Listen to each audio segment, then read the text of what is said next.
Well, I think it's very, very important to have such meetings in the sense that the theme of this conference is supporting climate smart development. And related to that is the whole question of the impact of climate change on various countries and particularly also on our development.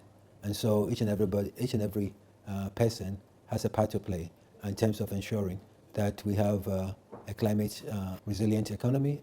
We have to ensure that we find means and ways to mitigate and also adapt to the changes that come. So I think when we have a meeting such as this, we are able to exchange information. We have experts here who are knowledgeable about the issues on climate change.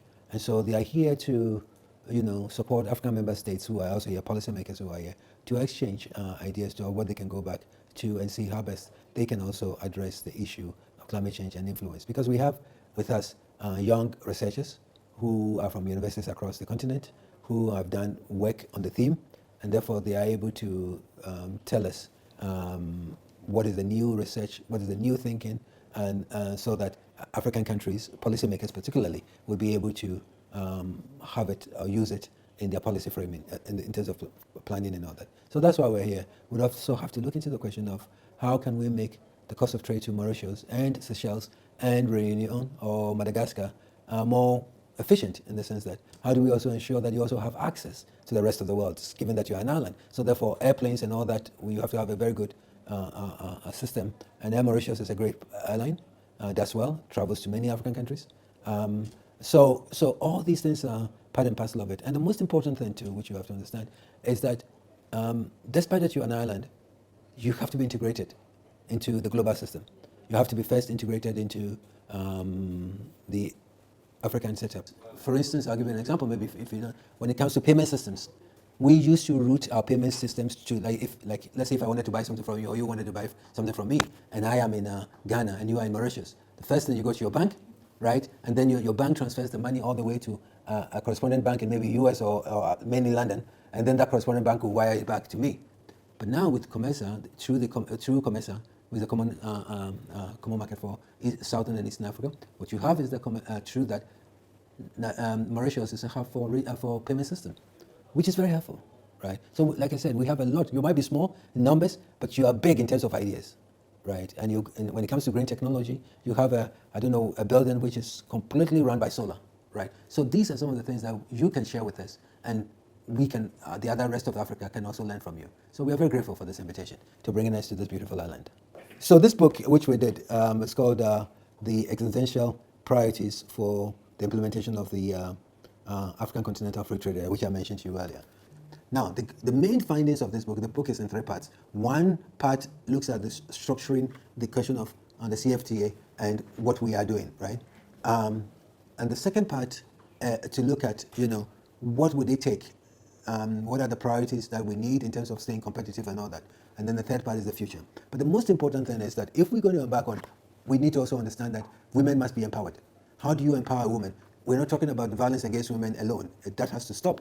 We're not talking about female genital mutilation. That has to stop. But we want to go beyond that and to say that a woman can also be a captain of industry, and therefore the woman should be given power to lead corporations, to be able to have access to credit, access to loans, and to be able to move forward, because total, we cannot only operate by only men moving, but we need total, everyone, women, men, youth, everyone has to be involved in order to have our development. And the last thing I'll just say is that for us to achieve the Africa that we want, right, we have to have the Africans that we want. And the Africans that we want is an educated African, right? So we have to boost our education system. We have to invest more in our education, and we need healthy Africans. So therefore, we have to invest more in our health systems. We want to create an African who can achieve the Africa that we want.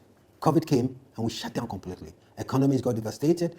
So it's something like we have to be prepared to address all kinds of shocks that we face, right? So it's not only climate shock. So the key question here about your question about how do we make us resilient? One, we would have to transition, right, from the way we do energy so that it emits low carbon, right?